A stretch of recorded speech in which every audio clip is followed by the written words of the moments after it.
Let's go on to the top 5 places to visit. So if we were to come, speaking of visiting, if we were to come visit Alaska, where are some places we want to hit up? I love to bring people to Homer. So Homer is one of the fishing capitals of Alaska. So if you've ever seen the show The Deadliest Catch, that's where all of their boats are housed out of. So if you go down to Homer, there's so much fishing, so much fishing. I love it. Beautiful, picturesque views over the bay, looking out to their mountains. You can take a boat across the bay and you can hike just hundreds of miles through the trail system out there. So I love everything about Homer. There's a little area called the Spit, and that's where the tourist population goes. That's where all of the local restaurants and stores and tourist activities are, to go fishing, to go kayaking. So Homer is my number one favorite place to travel to within the state. So that's definitely number one. I believe I put Seward as number 2. So Seward is about the equivalent drive as Homer. It's just slightly in a different direction when you get south. And the thing I really love about Seward is some girlfriends and I went on this awesome overnight yurt trip. Do you know what a yurt is, Brian? No, what's that?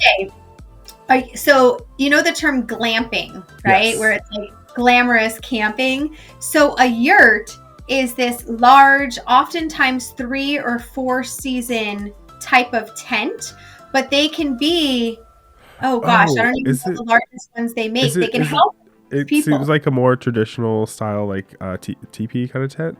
Yeah, yes, that's a great way to think of it. So they're insulated. They're often built for 3 to 4 seasons. They can have running water. Oftentimes they have bathrooms, solar lights for electricity. And so there's this wicked cool place in Seward where you get picked up by a boat. They take you across the bay out to their little island, and you stay in a yurt. And the way that they have their yurt set up are just incredible. I mean, I could literally live there year round. Well, if I had internet and could still sell real estate, let's say I could live there year round. And you get to just go kayak out in the bay, see beautiful waterfalls, be kayaking alongside the salmon, not too close to whales, but you can see them in the distance.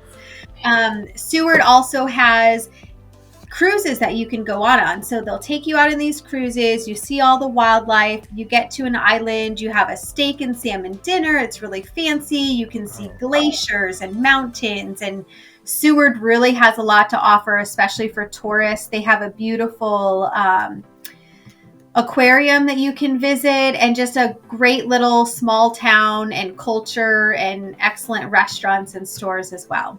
Awesome. So Seward's another great place. Good for fishing too. I caught a 70-pound halibut out of there a few years back.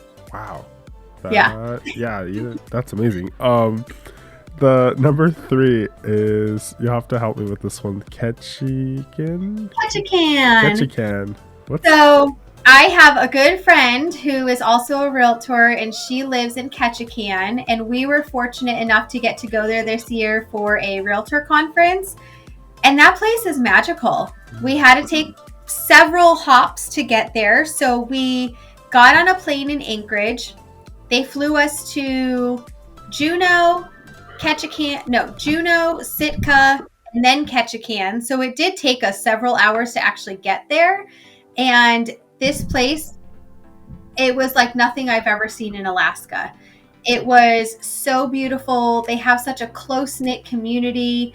The way that they have built their real estate into the side of the mountains is just incredible. We got to go on this cruise and see all these little islands that people have cabins on. And it was just something so special. I cannot wait to go back just on a personal trip and get to explore.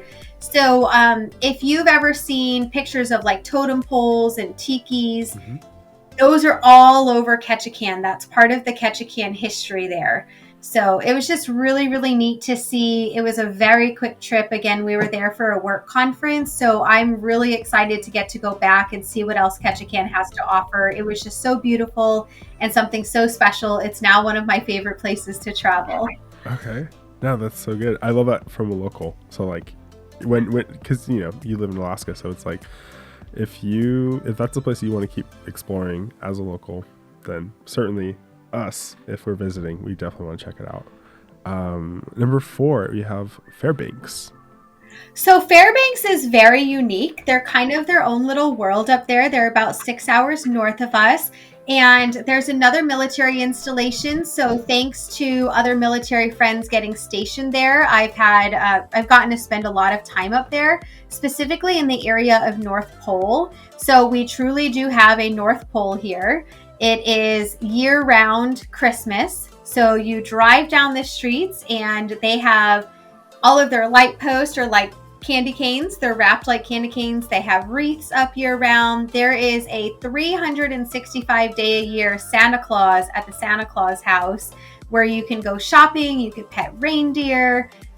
It's just really something unique and incredible to experience. So I really do enjoy Fairbanks. They have some of the best aurora sightings. So there's a lodge up there. One of my girlfriends and I went to with her family a few years back where it's called the Aurora Lodge, and you can stay in their cabins and see the aurora lights. Certain times of year are best for viewing. There's just a lot to do out there. They have some great hikes. They have some fun lakes to go visit. So they're very unique and just kind of their own special place of Alaska, about 6 hours north of us. Excellent. And number 5, we have Juneau. I have yet to go to Juneau, but from what I've seen and what I've heard, and there are so many people that travel to Alaska specifically to visit Juneau, that it's definitely on my bucket list. Most of the cruise lines that do the Alaskan cruises all go through Juneau because it is one of those staple locations of Alaska. So I don't know anything about it yet. I haven't experienced it personally, but the whole population says Juneau is where you need to go. So I'm hoping to get there here in the near future. Okay. Awesome. Thanks, MJ, again. And we'll see you in the next episode. And your MJ's info will be down below. If you have any other questions, feel free to reach out to her.